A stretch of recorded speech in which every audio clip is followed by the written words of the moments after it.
of all, I'd like to thank all of you for joining us today. And this is our fifth Speakers Forum. And many of you have been here for all of our Speakers Forums. And for those of you, I see a number of new faces in the crowd. For those of you that are not familiar with the Sandkey Civic Association, just a few words.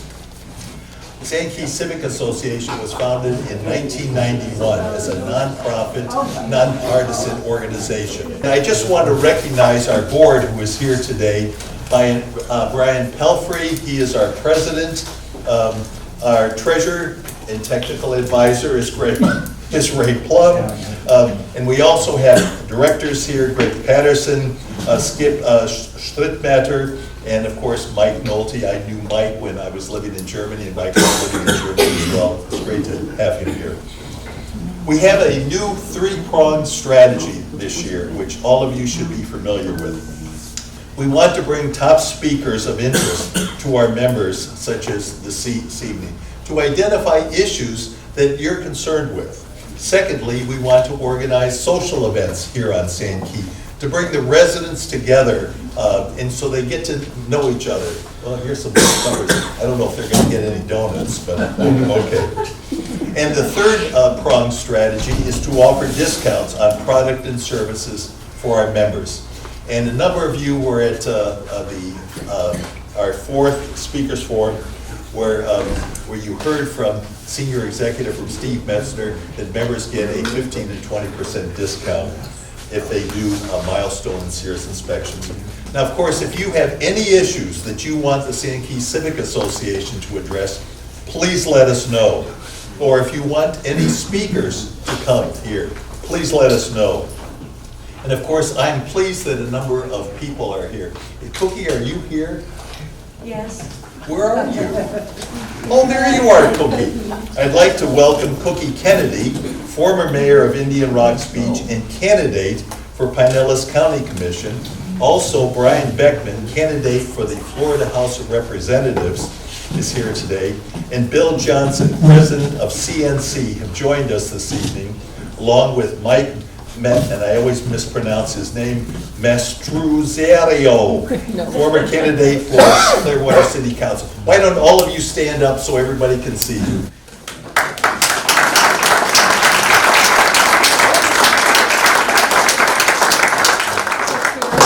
Fine. Now, that's the good news. Now I have to tell you the bad news. Unfortunately, tonight's sponsor, Dunkin' Donuts, the donuts are in the back there, have informed me, and you probably are not aware of this, that they will be closing their store here on Sandkey at the end of the month. If you like donuts, my recommendation is go there. They have a lot of donuts. I'm sure they're selling it for a discount. Well, our speaker this evening is a prominent attorney from the Tampa area and has been practicing condominium association or community association laws really for decades. He is a shareholder at Becker and has extensive experience in all aspects of community association operations and community association law. Now, a little bit about Becker. Becker was founded in 1973, and their attorneys have always been pioneers, boldly breaking new ground and taking unconventional approaches to tough legal challenges.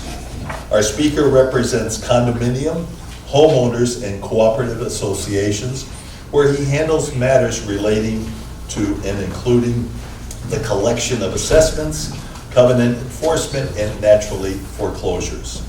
He is also one of 185, it used to be 195, now it's only 185 attorneys in the state of Florida who is board certified specialist in condominium and plan development law. And as you know, Florida property laws are changing regularly, and he has joined us this evening to break down some of these laws and answer any of your questions. It is now my pleasure to introduce one of the most prominent attorneys in the state of Florida, Steve Mezer.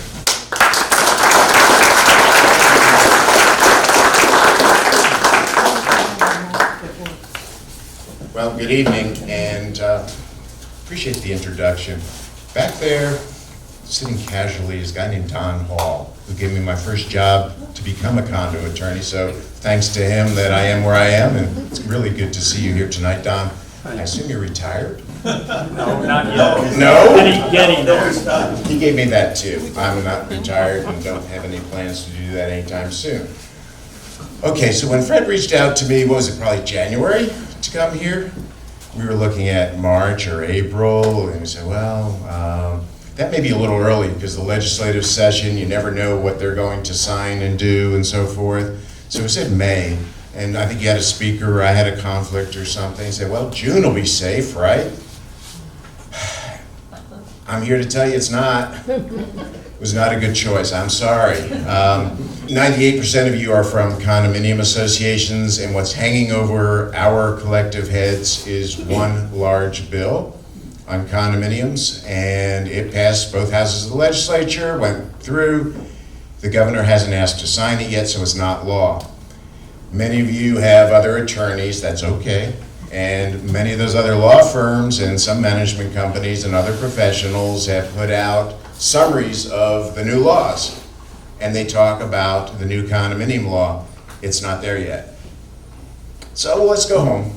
Enjoy your comments. Yeah, it's just not there.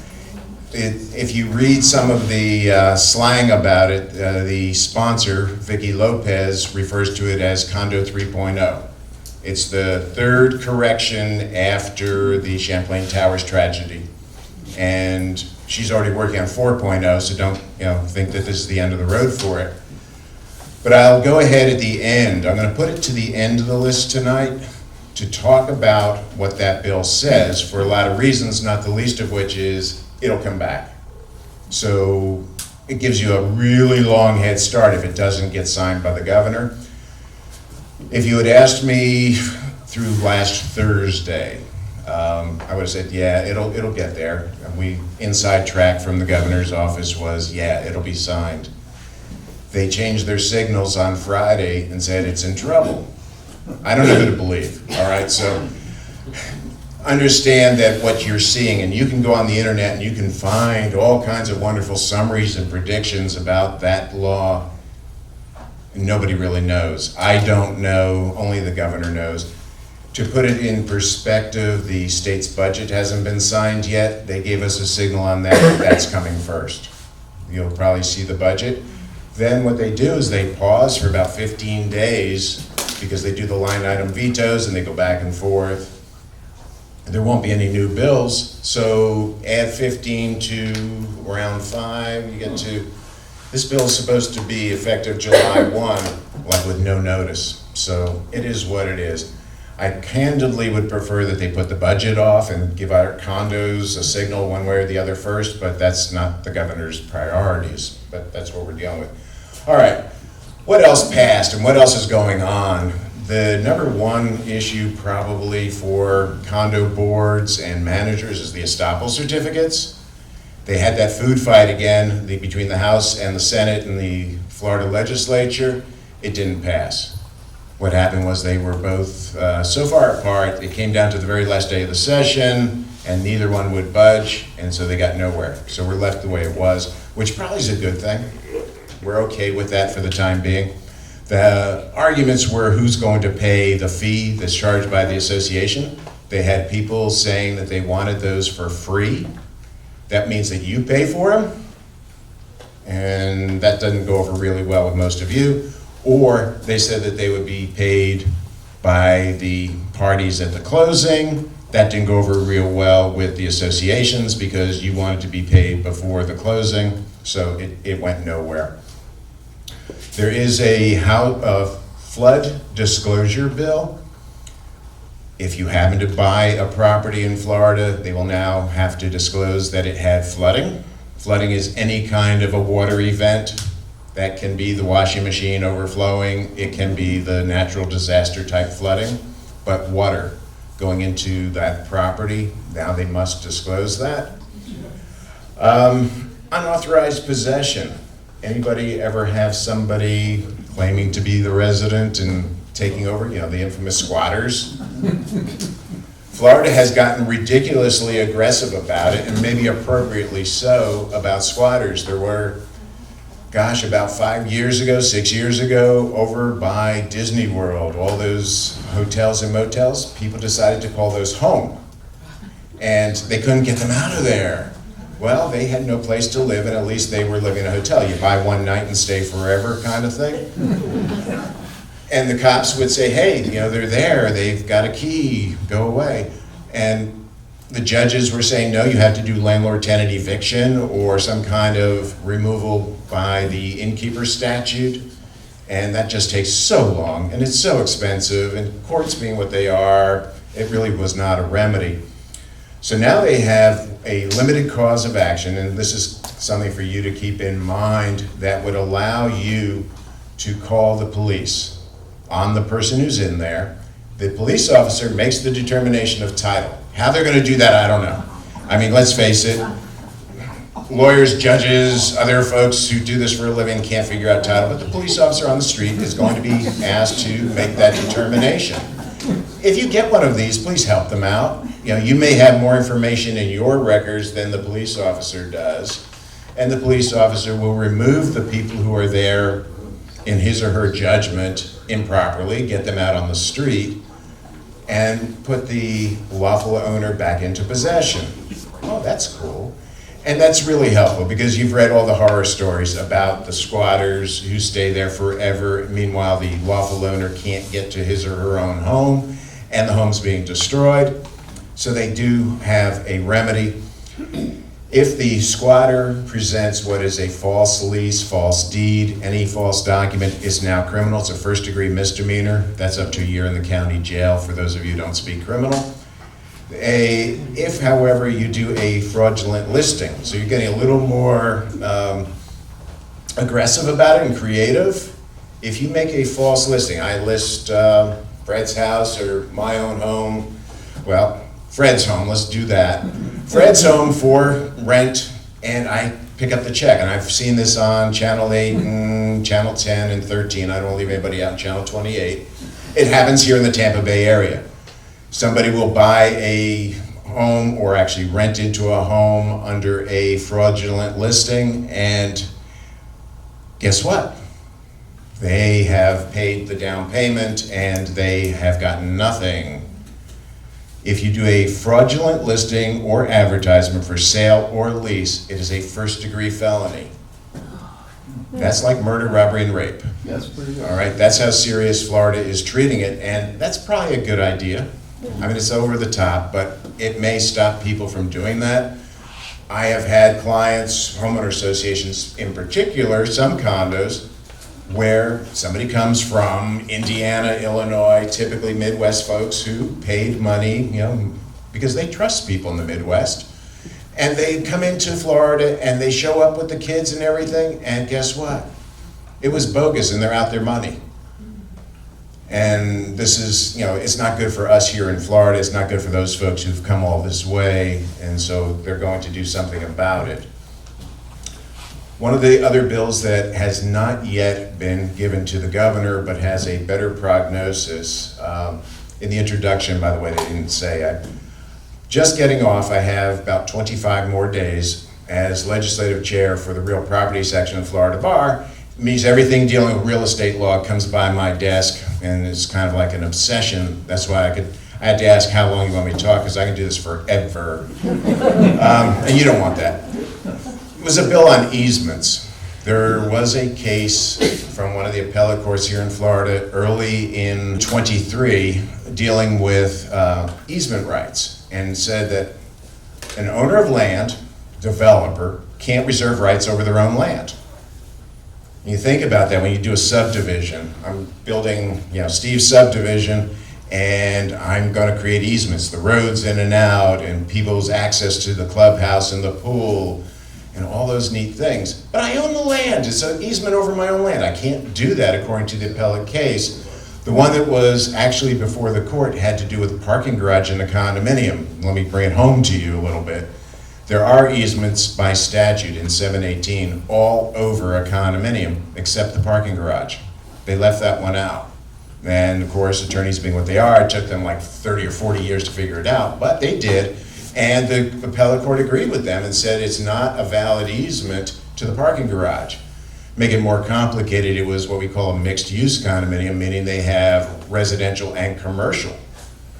So the business people couldn't get to the parking garage, the residents couldn't get to the parking garage, and the easements were declared to be invalid, and that causes all kinds of title claims and things. So what did they do?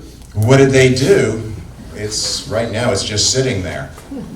Because the ruling, they did a motion for rehearing, it was denied, and now they're looking at taking it to the Florida Supreme Court.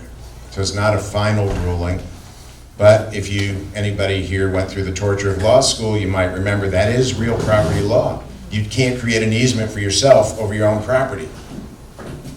So what the advocacy is here in this bill, and it did pass both houses of the legislature, and we'll get to that in a second. They said, look to the intent. The intent of the developer in a subdivision or a condo is to create easements for everybody who's going to own the lots and the units, not for themselves, so it should be valid. So that's really where that's going. So this bill made it to the governor's desk last week, unofficially, and he said, I don't like this because it's retroactive. It applies to everybody. Well, it has to. Look at all the development in Florida. He said, I'm really not comfortable with this because it's a change in the law. They sat with him and got him comfortable. He says he's going to sign this one. This should happen, but it's an interesting concept. It also brings up something that will absolutely confuse everybody in the room, and I apologize in advance. Florida has a hard time dealing with retroactive statutes. So it's a statute we passed today, but it impacts things that are in existence already. So you'll see in the Condominium Act, there are about 17 different places where it says, this clarifies existing law. That's an attempt to make it retroactive. That's saying, well, that's just clarifying it. And in February of this year, the 2nd District, which is where we are in Florida, Court of Appeal, in a criminal case said, just because the legislature says so doesn't mean it's true. Gosh, they took a court to say that. The Florida legislature said this is clarifying existing law, and the appellate court said, no, we clarify law, not the legislature. So that attempt to make things retroactive may not fly so well in the future, but it's there now. We're seeing it here with the easement bill. The governor's a little reluctant to do it. But isn't that common sense? Common sense. Talk to the gentleman to your right. He's going to bring common sense to the legislature, right? That's right. That's right. And I appreciate your being here and in showing the interest in our subject matter, because there are many people in the legislature who don't understand us, and that's a shame. Okay, and so bravo to you. I don't know you from Adam or Eve, never met you before, but showing the interest is really important, and so I ask you to also be mindful of your candidates for the legislature. Another one that hits us out here on the beach, vacation rentals. If you go up and down the beach here in Pinellas County, you will encounter at least 3 different scenarios of regulation on vacation rentals. That's not fair to those people from Indiana, They don't know from Adam or Eve, which one is Reddington Shores and Reddington Beach and Clearwater Beach and so forth, and who has what regulations and not. They believe what they read on Airbnb and VRBO and whoever else. I'm not advertising for any of those folks. What they're doing is they're going to centralize it to the state of Florida. They're taking it away from the counties and they're centralizing it, and they will have a central database for the listings, and they're trying to get rid of the inconsistencies and the inaccuracies, as there were in some of the parochial guidelines that happen up and down the beach. They're also requiring licenses and all kinds of license numbers in the disclosures, and that if you do a listing, you have to collect and remit, guess what? Taxes, you're following, good, we got it. So we're gonna do the taxes through the listings. Gonna leave 1021 alone for the moment. I understand we have a couple people from homeowner associations, yes? Yes? Yay. All right. Condo people, don't go to sleep right now, because what happens in the legislature is they go back and forth. It's a ping pong game between the two of them. As far as condos and HOAs, they try things out in a homeowner association or in a condo, and they go back and forth. They're never quite always equal, whether it's inspection of records, election processes, quorums, the things that you care about, they're never quite the same. The election process. Okay, so keep these in your mind. These are law for the homeowner associations. They may have an impact on your condominium in the future. Hurricane protections for HOAs. Your condos, you pretty much have to let people put up hurricane protection. HOAs now have to come up with specifications. So that may be roll down shutters, plywood, and you can say, but not whatever. You figure it out, tinfoil, whatever they want to put up to keep the hurricane out, you can do that. But you can't deny them the right to install those things. Repair them, enhance them, all of that. Anything that is hurricane protection, so you might as well define it, because the statute does not. When you think about that, what is hurricane protection? You put the voodoo doll out in front and say, stay away, burial ground or something?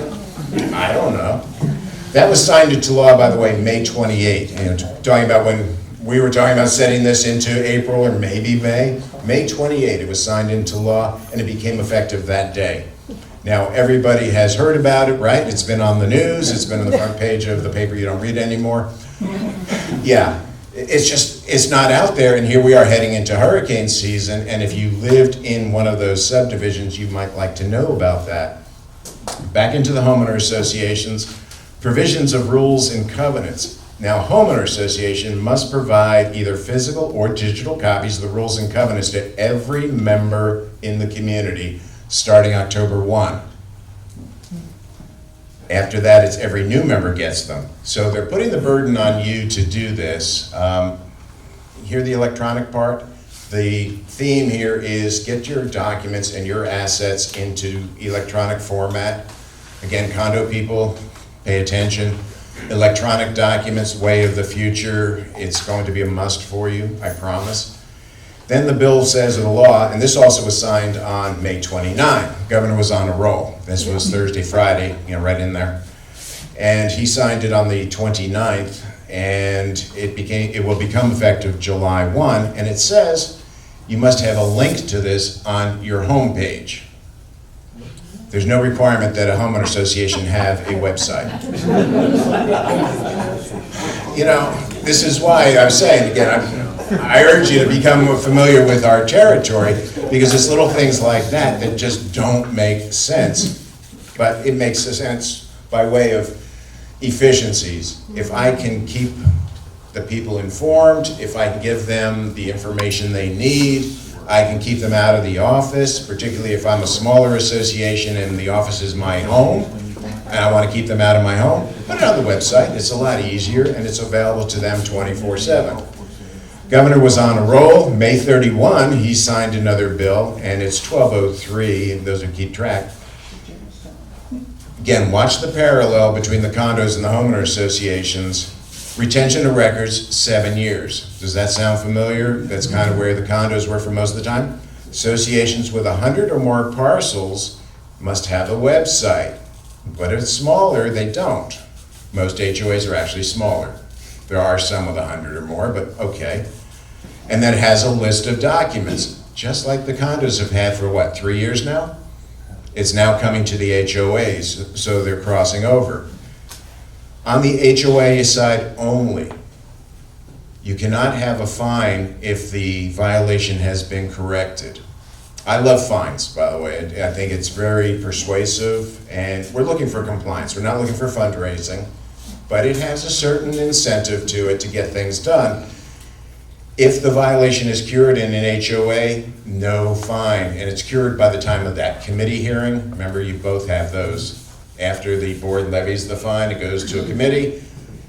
So managers, board members, if you have that committee hearing going on, check the violation. Now, again, they don't understand us. understand them, that they don't understand. Loud party last week. It's not going on by the time the fine hearing comes on. Even if it was their third loud party this month, it doesn't matter. It was corrected by the time the fine hearing. You'll never be able to fine for that kind of a violation. Thank you very much to the legislature. Parking violations, okay? They moved the car, trash can violations, they took the trash cans in. This is probably coming to condominiums in some version, and we hope that when you get to the legislature, I'm gonna pick on you all night, so get used to it. When you get to the legislature, fix that for us, would you? I mean, seriously, they had the loud party, they trashed the clubhouse, they did whatever, but it's cleaned up and gone, it's passed. How are we ever going to find them if the legislature keeps saying that, well, if they fixed it, there shouldn't be a fine? And I get that, we're looking for compliance. But they did a serious violation that they really didn't fix. They moved the car out of the middle of the road or out from in front of the fire hydrant or whatever the heck it was. That needs some work. But it is the law, it becomes effective July 1, there it is. They did put in there that a person with a non-commercial vehicle, truck kind of thing, can park on their own driveway and you can't fine them, good for them. Trash cans, 24 hours before, 24 hours after pickup, no fines. They should talk to the guy 2 houses to my left, he leaves it out all the time. Holiday decorations, couple weeks before and after, okay, you know, we get to be the summertime and the Christmas lights are still up. Worry about that. Let's see. You do want to hear about 1021, that's the condo bill, and this is kind of show and tell. The condo bill, this is it. It's 154 pages, for those of you who count, and that's by their numbers at the bottom. If you use the same format and put the current Condominium Act in the same format, this is 7 pages longer than the current Condominium Act. So although it doesn't add 154 pages, it does add about 7 pages of text. And so there's a lot to cover. If anybody wants it, I'll give it away for free, because that's about what it's worth, sorry. Some ideas that are in that bill, because you should be aware of what's happening. It is effective July 1st. Education for directors changes. Those of you who have signed off on the certificate, you know, I've read and will follow, this is same for condo and HOA. You can't do that anymore. You have to take courses, and they have said that you take 4 hours of courses and get a certificate. Nobody is going to sit and listen to even me for 4 hours. They were thinking about breaking it up, but it says a certificate, so you either have to go to the same provider and go to 4 different sessions for an hour or 2 hours or something, but you can't aggregate them according to what they have here. They're going to try to work that out because it doesn't begin to make sense. Condos, again, this is not the law, but let's plan on it being the law next year, just in case. Just kind of a disclaimer. Websites for condos, 25 units or less or more. So I know I've got a lot of small condos here on the Sankey area with 25 units or just about in there. They're less than the 100. You're going to have to start having a website. And remember that that list of things you're supposed to have on the website is not the true official records, but I might start putting more of the documents on there than the statute requires. Yes, ma'am. Does the property manager, our property manager has a website, and we can go into there and get all the documents and financials and everything. Is that the same thing, or yours? It should be if you got the list of the right documents. Check the statute to make sure that the manager does. When you get a website, make sure you own at least the content, so that if you change managers for whatever reason, you know, people do that, that the manager doesn't say, too bad, we got a termination notice, we're terminating the website, we're taking the stuff with us, goodbye. Have a backup that you keep, and when you negotiate with the management company, with the provider, internet service where you're going to have your website, you want to own the content, all the passwords, all the access. It's just nasty when we have people who've been locked out. People are learning from around the state. Let's not get caught by the same things. Hurricane shutters, seems to be a theme here. We are in the hurricane state, I guess. The declaration must now specify the shutters specifications. What about if you have hurricane? Proof glass. Yeah, right. Statute will not yet prohibit you from having both, but I think it's hideous. That's just personal opinion. And let's face it, here on the beach, we have a lot of people who are seasonal, and they will lock it up, close the shutters, and go north, where it's a little cooler out right now. They say that that's a safety thing. We might say it's a safety thing to have them open, because when the firefighters need to get in over the balcony and they can't get through very easily, it'll slow them down. Talk to this guy over here and about 100 of his friends. Seriously, that's really the next step. We're getting there.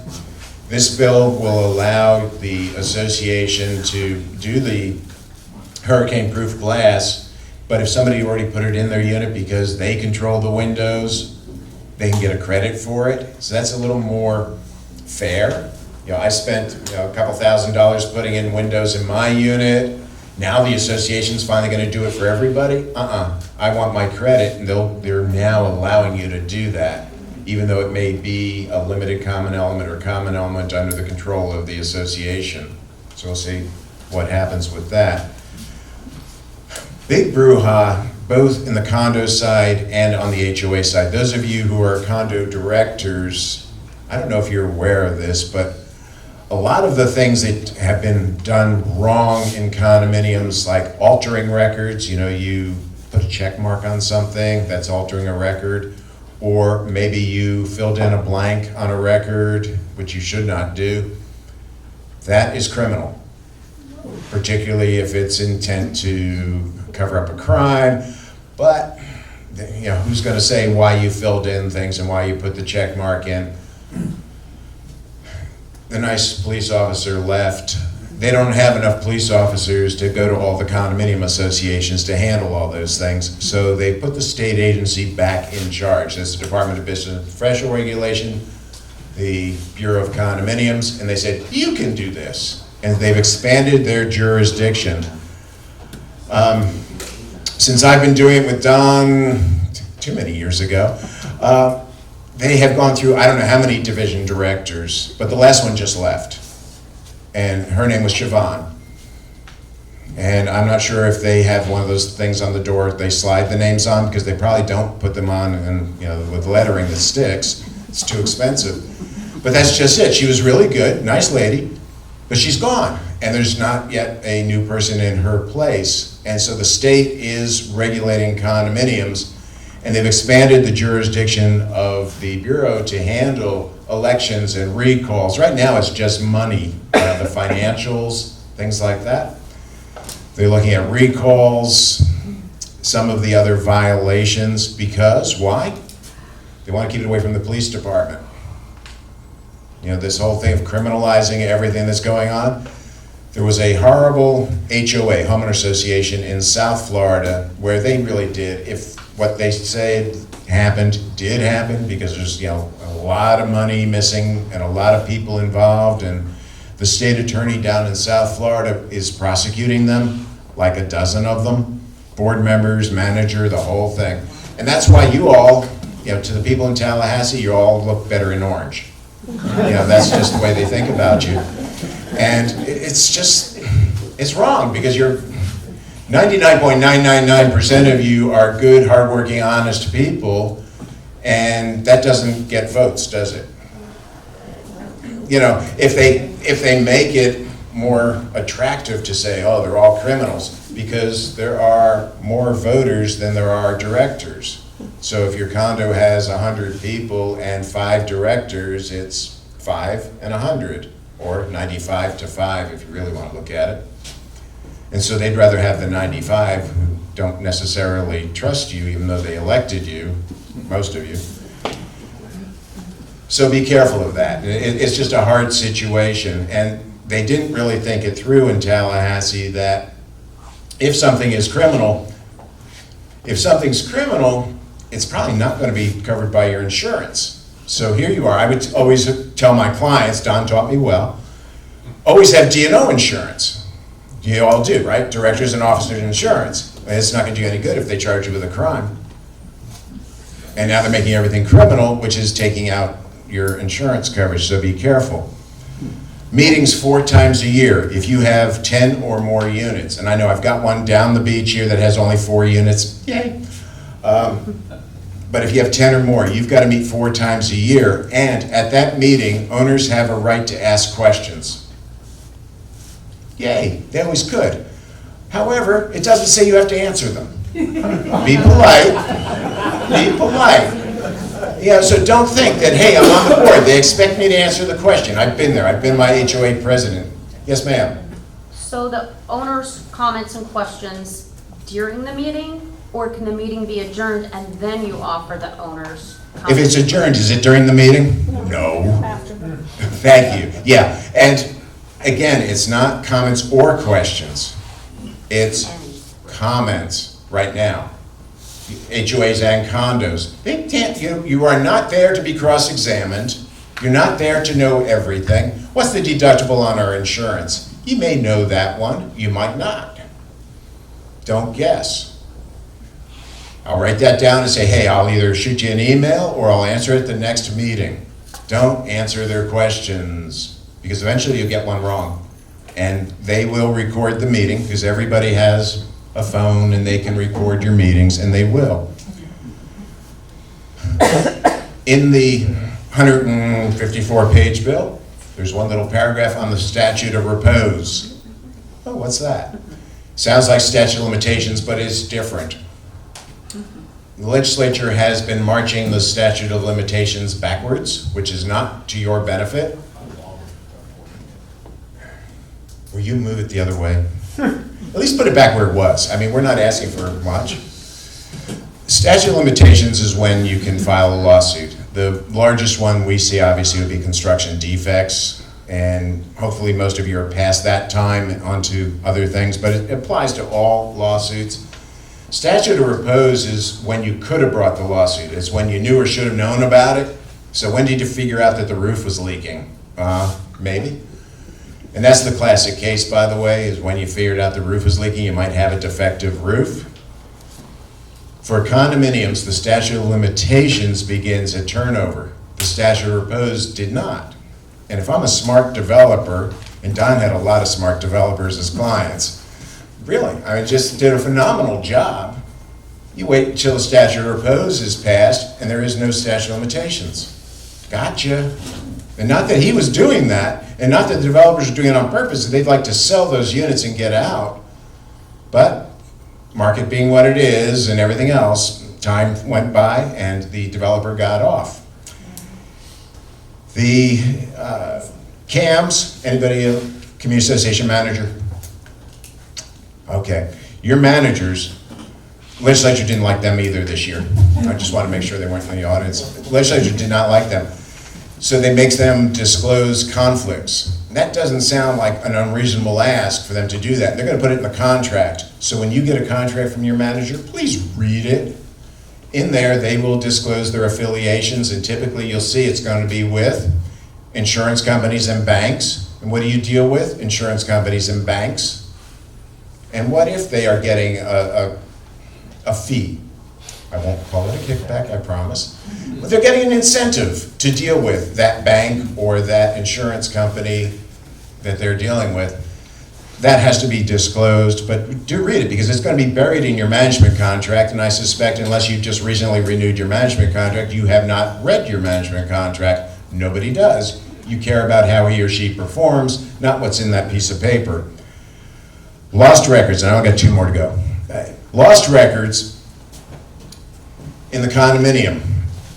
One of the biggest headaches, and if you want to help us cure one other ail here, inspection of records. Both condo and HOA, an owner has a right to ask for records. We live in a sunshine state. Virtually everything in the official records of your association is available for inspection and copying. They come in there with their phone, they make copies, they take pictures of it, in and out, easily done. You don't have to do research for them, you don't have to send them anything. All good. Now they want to see the minutes from 7 years ago, and you go, that's 3 managers and 5 board members ago. We don't have them. This statute would require that you reconstruct them. I know. How far back? 7 years at least for most things. And so this is where the electronic stuff really is going to be handy. You know, get them scanned, everything, so that you don't lose them. You know, the secretary who was meticulous about keeping everything, their storage facility flooded, that person died, there was a fire. Bad things happen to good people, we know that, and your records are there, you're not gonna be able to get them. So go back now and look and see what's supposed to be in your official records, and make sure it is, and try to reconstruct if you have to reach out to former board members, former managers, and get it done. This one to me is probably gonna be the most difficult one because this becomes law. If he signs it, July 1. So you got like 3 weeks to reconstruct all your records in case, you know, and I get it, a lot of my folks here on the beach have the worst records. And it's probably for all those reasons, not, you know, there's just no limit as to what's going on there. Okay, the last one, out here on Clearwater Beach, not too far, there is a condominium in a hotel. It's not a hotel condominium, it is a condominium in a hotel. Aquilea, anybody from Aquilea? Didn't think so, because there's only like 10 units.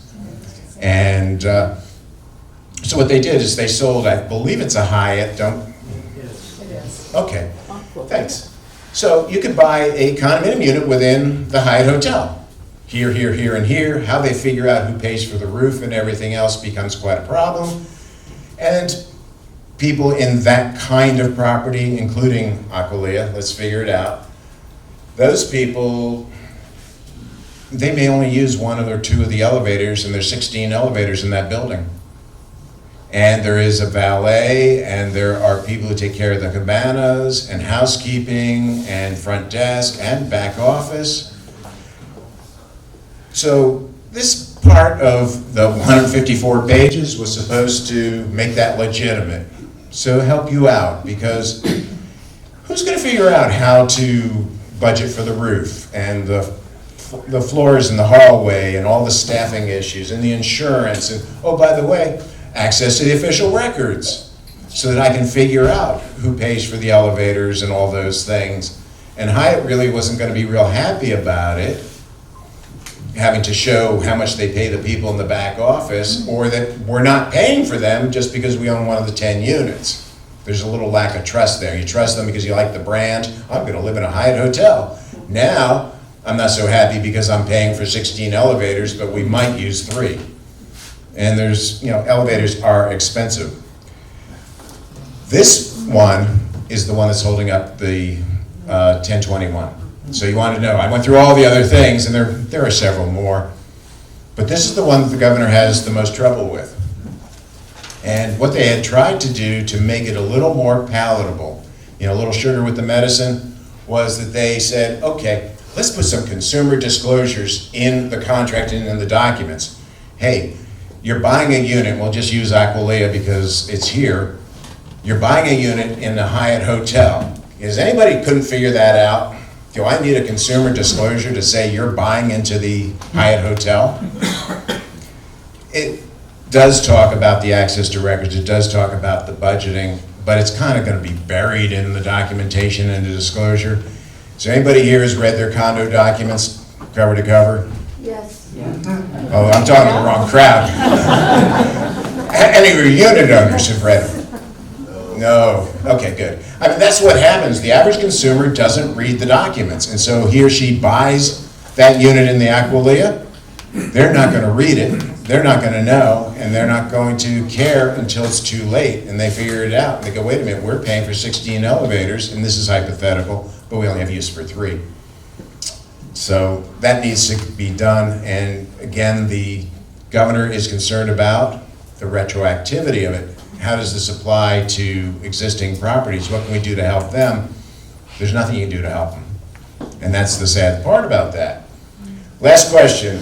We'll What get you with is that, the sure. contradiction between altering records and reconstructing records? Altering records is the official records. So if you've got your ballots from the election, which they now want you to keep longer than the 1 year, by the way. So if you guys got elected with ballots, keep them a little bit longer until they figure out which statute applies. So altering is the existing records. Recreating it, and I would mark them that it was recreated. So if you did it on, June 6, 2024, recreated June 6, 2024 by, put your name on it and how you did it. And it may be that you spoke with and you looked at, you took the agenda because you found that, but you didn't find the minutes. Do what you can do. Reach back to contractors. Most of them are really unhappy to hear from you when they're not looking for business. I want the contract from when we painted the building 4 years ago, 5 years ago. They don't want to hear from you, yet you lost that contract. But see if you can get it, and you can put that down on your notes saying, yeah, I called ABC Painters, they would not provide us with a copy. And then do the best you can, and just say, hey, it was, 5 years ago, 2019, we spent $50,000 painting the building with ABC Painters. And they wouldn't provide us with a copy, and it's gone. And we may have a few of the checks where we paid them because we still back then got canceled checks, or maybe have copies of them. That's the best we can do, and at least you've got the effort to do it. Say, we just don't have it. After reasonable efforts, we still can't get it done. Other questions? Anything at all? What about bidders on contracts, though? That's kind of a fun thing, too. As attorneys, we like to keep the bid process really protected and, like sealed bids so that the word doesn't get out, because believe it or not, there are people in your condominium or in your homeowner association who might tell someone, or they may try to do an official records request and really put it out there. No. Or your competitors may actually go in, competitors on the paint project or the roof project. And so we like to have that. So the bids are supposed to be kept, right now it's a year. If that changes, and it probably will, you may be keeping your bids for a long time. I know, it's like useless, but it's gonna show, for example, that you did get 3 bids for that project, and you didn't necessarily pick the low bid, but there may have been a reason for it, but at least you've got the bids. So is it still required to get 3 bids for every project, or is over a certain amount of money? Or Over a certain amount of money. What's that limit? I believe it's 10% of your budget. That one I have to look up. But you do, as a matter of good practice, a lot of properties have procedures, just saying, look, we're going to get 3 bids no matter what, and you set your own minimum Yeah. for your protection. There are a bunch of new statutes that came in the last 2 and 3 years ago dealing with conflicts. So if you have a financial interest in that vendor, that has to be disclosed if you're a board member. I had a little bit of a problem with that if, for example, and they had to fix this, by the way, and it has been fixed, but it started out that it would be any interest. I have 1 share of stock in Verizon. I urge you please to go buy from Verizon, right? I got 1 share of stock. You can all buy, and it's not gonna shift my stock interest a penny maybe. So it doesn't work. And so they started talking about meaningful interests and things like that, and relatives, but it's right now it's the 8th degree of consanguinity, which is blood. So I don't know where 8th is from me. We're all related somehow, but I don't know if it's 8 degrees of separation or not. Other questions? Yes, ma'am. I'm back to the owner comments. So when you read out owner comments part of the meeting, you said you already can. Can you? So that's Well, where I'm confused. My ideal meeting, since you asked, was to go down the agenda and read the statute really, really carefully about designated items for where the owners can comment. For example, treasurer's going to give the report. There's no owner comment listed underneath there. Now I'm going to go down to landscape contract. I'll put in owner comment. Fire the attorney, owner comment. Let them do that. And if I'm chairing the meeting, okay, if I know, and I'll pick on myself, everybody wants to fire the attorney. It's a no-brainer. So I can go down the road to all the other board members and go, what do you feel about it? Fire the attorney, fire the attorney, fire the attorney. Anybody want to comment now? We've seen that the 3 board members have just said fire the attorney. I've shut them down. Now if it's, well, these 2 guys really love the attorney, this guy hates the attorney. You know, we know it's a little divided audience here. This is the loving the attorney over here, and these are the hate the attorney over there. I'm going to give it to the audience. And you can also have rules. I don't know if you've ever been to like the county commission and they line you up on one side and the other and they have a sign-in sheet. You can do that so that you as the chairperson know what the hot topics are on the agenda and who wants to speak about it. Now, being a clever unit owner, I'm going to sign up for every one of them because I don't know. I'm going to talk and I'll figure it out later. And I'm just whatever, pain in the association. So we recently had our board remove owner comments for after the meeting. However, we are allowed to comment on agenda items before they're voted on. See, But then other comments are not allowed to be part of the meeting. there's no requirement that you Okay. have other comments. It's, you have a right to talk Only about agenda items. designated agenda items if we want to keep you narrowed down. Again, that's not always in the best interest of the condo because there are people in the condominium who have good ideas. They voted for you, okay, so that was a good idea. But there may be something you didn't think about, so I really do encourage you to do that, to take the owner comment before you vote. I have had people put it literally outside of the meeting and say, adjourned, now you can speak. No, that's not in the meeting, number one, it may be too late. Again, my fire the landscaper, we'll use him in this case. People are saying fire the landscaper and people come in and say, well, you didn't know that his spouse or partner died and that they have some medical issue going on and his house burned down. Life happens to your contractors and that will impact their work. And if everybody gets on them and go, well, I didn't know that, God, I would never fire somebody under those circumstances. But if the board just looks at it and say, hey, he skipped 2 weeks, you go, oh, that's because he was burying his spouse. You go, oh, or they were in the hospital. Oh, so those kinds of things happen. So I'd rather, have that time, and it also helps protect you as board members because if you make that decision and it later comes out and you say, nobody told us, we had given them the opportunity to speak up. And sure, not a lot of people come to our meetings, I get that, we're not the right people. So it didn't happen, but at least you didn't make the decision, the 3 board members on their own. It was done with the community telling you nothing new or different that would change your mind. So I really encourage that. Any other, yes, sir? Yes, thank you very much. Yeah. House Bill 1203, it has to do with Corporate Transparency Act. Yep. And the DOI rules. Can you talk to that a little bit, how that impacts condominiums versus HOAs? 1203 is an HOA bill that passed. It doesn't say CTA in it, though. Corporate Transparency Act. I can talk about the CTA, though. Okay. CTA, beginning January 1 of this year through December 31st, all condos and HOAs are going to have to do a filing with the federal government, with the Corporate Transparency Act. It's easy to say. There are campaigns in Congress to make an exception for condos and HOAs.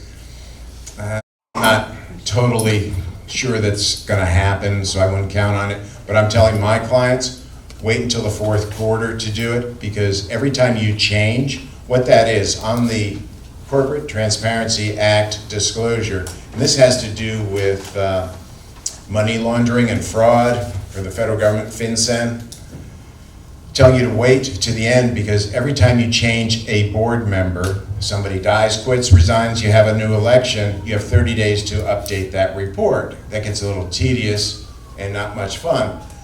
So just wait to the 4th quarter, and if you have an election, say in November, put it into right after your election. You can fill it out, and just when the results are known, fill it out and submit it. That's assuming that the folks are not successful in Congress to get us an exception. There is also a bill, and I believe it passed the Senate, to extend us one more year, which would give us time to write around that, but that hasn't passed the House. So thank you. So for condominiums, we're definitely gonna have to be participating in that Yep. come January 25. Right now, you have to until they change it. So Right. between now and December 31st, you're gonna have to get it done. You can go online, fill it out yourself. You can have an attorney or CPA or somebody of your choice help you out with that document. I can tell you, attorneys are not fond of filling those things out. So that's- They're time consuming and evasive, and they're not really legal work. They're more, ministerial stuff.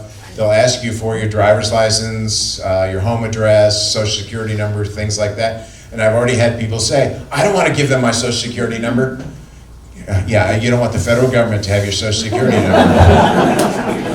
I think they already have it, like more than once. And it is confidential records. It's not part of the public records of the federal government. Thank you for clarifying. Oh, yeah, and there's a lot of stuff out there on the CTA, Corporate Transparency Act, and it is a national issue, so you can go on the internet and read all about it. Also, one last comment Fred has asked, we probably, oh, you had a question too? I have one question. One question, One more. Yes.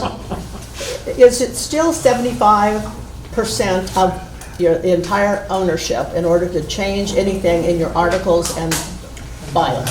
Good question. Is it still 75%? Each of your documents can have something different in it. Okay. So you can have a different one in your declaration, a different one in your articles, a different one in your bylaws, and yours can be different than his and hers. There's no continuity as far as that, and there's no statute that is going to, But if it is a 75%, then they have to vote on any change in the articles and the bylaws, correct? if that's what it says, and I would probably change that. That'd be like the first thing I'd want to change. Changing is the difficult part. Yeah, just do that once. Get that 75% vote once. And if you want to make it look a little better to them, change it to 75% of the votes cast. Because you're going to empower the people who actually vote, and that way the people who are at home, who don't vote, they don't count. As long as they get a quorum, 75%. And they're not going to be able to sneak something in on me this summer while I'm gone, because I'm going to be able to vote electronically, and hopefully you will, or you can vote using, proxies and so forth. But currently stated, you'd have to have 75%. If that's what it says, I get rid of that first. Okay, thank you. Okay. Fred had asked me one last thing.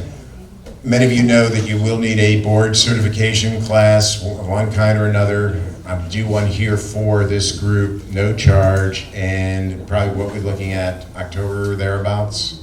That's when it'll be. So I look forward to seeing you then. Thank you. Thank you.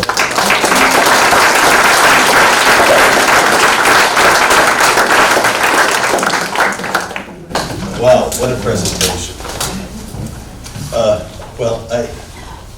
When I hear about the problems in Tallahassee, November is an election.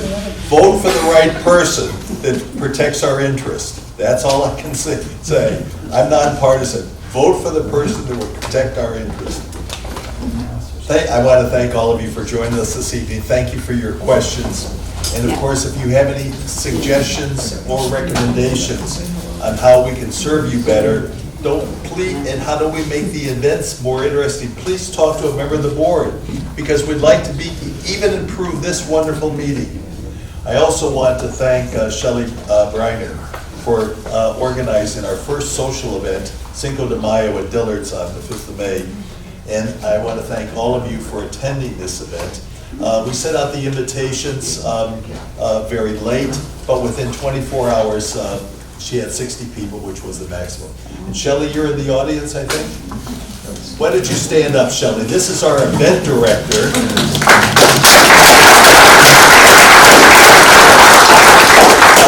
And Shelley is looking for volunteers for her committee, not only for the event, but for her committee. So right now, she's doing this by herself. I know several people said they'd like to sit on your committee, so please stay around, Shelley, afterwards so you can talk to these individuals.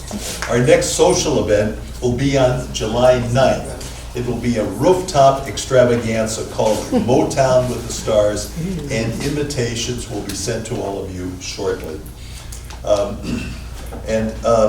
Unfortunately, but it's our bylaws, we will not be holding a speakers forum in July and August. It's the summertime. In September, we're doing something completely new. We hope it flies. It's completely new. We are planning a dinner with all boards of HOAs and COAs. And of course, all of you will be invited to this. I was happy, I talked to Steve earlier, he's agreed to attend that board. So if you don't have any questions, you can see him in September. And I think it's dramatic of him to offer a complimentary certificate class.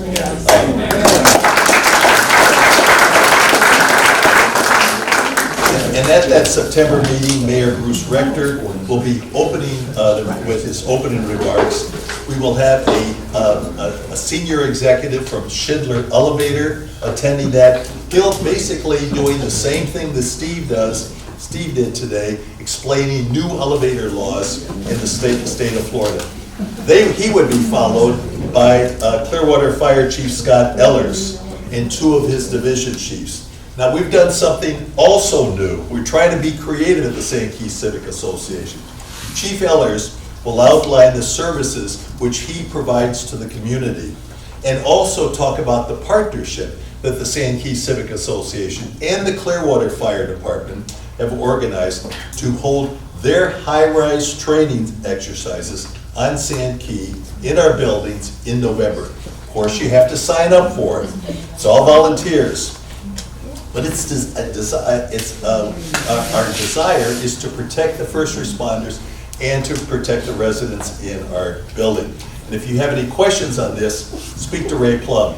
He's the creative man in our association. He comes up with the ideas and we execute these ideas.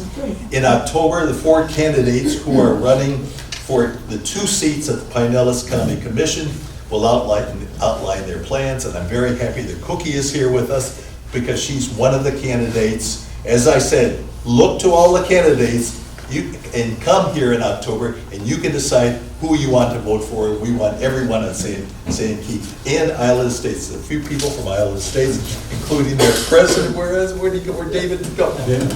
Oh, David, you're in the back. David is the president of the State Civic Association. We want everyone in county to vote. And lastly, in November, we will have a captain in the Coast Guard here. There's helicopters, planes flying over. He's going to explain the reason why they're doing this. He'll explain services that the Coast Guard provides. And of course, if you have any ideas on speakers, please let myself or any of the board members know. And lastly, I'd like to thank Gwen Patterson. Gwen, where are you? I know you're there she is. She's the one that prepares those cookies in the back, the world famous cookies. So I want to thank you, Gwen, for doing